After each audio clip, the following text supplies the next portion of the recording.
Comment François de Valois, ni fils, ni petit-fils, ni même neveu de roi, issu d'une famille certes de sang royal, est-il arrivé sur le trône de France en 1515 ? Pour mieux comprendre pourquoi François d'Angoulême devient François Ier, il faut remonter en 1380. Nous sommes dans la maison de Valois, branche cadette de la dynastie capétienne qui règne sur le royaume de France jusqu'en 1589. En 1380, Charles V, surnommé le Sage, laisse 2 fils qu'il a eus avec Jeanne de Bourbon. Le premier, Charles VI de France, dit Charles le Bien-Aimé ou encore Charles le Fou. Le second, Louis Ier d'Orléans, duc d'Orléans. La transmission de la couronne s'opère par filiation directe dans l'ordre immuable de la primogéniture directe, c'est-à-dire que le fils aîné succède à son père. En 1483, Charles VIII devient roi de France et épouse Anne de Bretagne en 1491. Le couple développe des liens très forts et le 10 octobre 1492, la reine met au monde un fils, Charles Orlan, qui meurt en 1495 de la rougeole. S'ensuivent 2 fausses couches en 1493 et en 1495.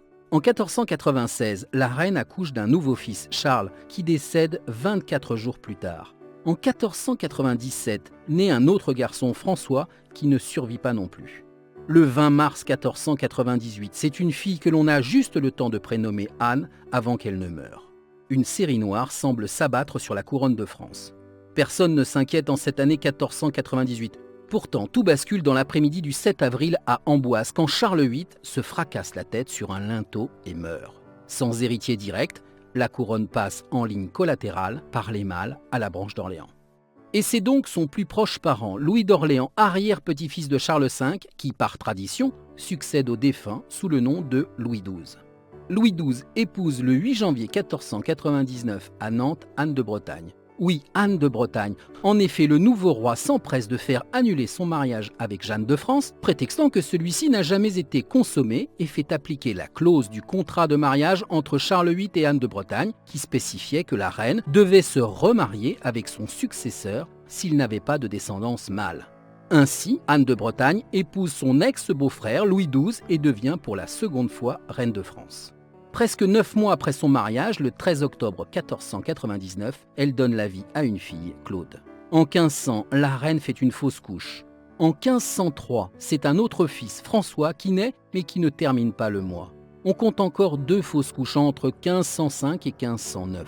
Le 25 octobre 1510, Anne de Bretagne accouche d'une seconde fille, Renée de France, et en janvier 1512 donne naissance à un fils qui ne vit que quelques jours.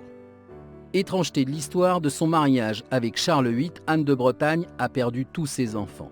De son union avec Louis XII ne survivront que 2 filles. Le 9 février 1514, on apprend le décès d'Anne de Bretagne. Et malgré une santé qui se dégrade, Louis XII, âgé de 52 ans, épouse Marie d'Angleterre qui a tout juste 18 ans. Ce mariage redonne un peu de vigueur au roi qui veut absolument un fils pour empêcher que la couronne ne passe à son cousin François d'Angoulême. Mais Louis XII meurt le 1er janvier 1515, 3 mois seulement après la célébration du mariage, sans laisser d'héritier à la France. Et en vertu de la règle de succession sur le trône de France par lignage exclusivement masculin, son cousin François d'Angoulême devient, le 25 janvier 1515, François Ier.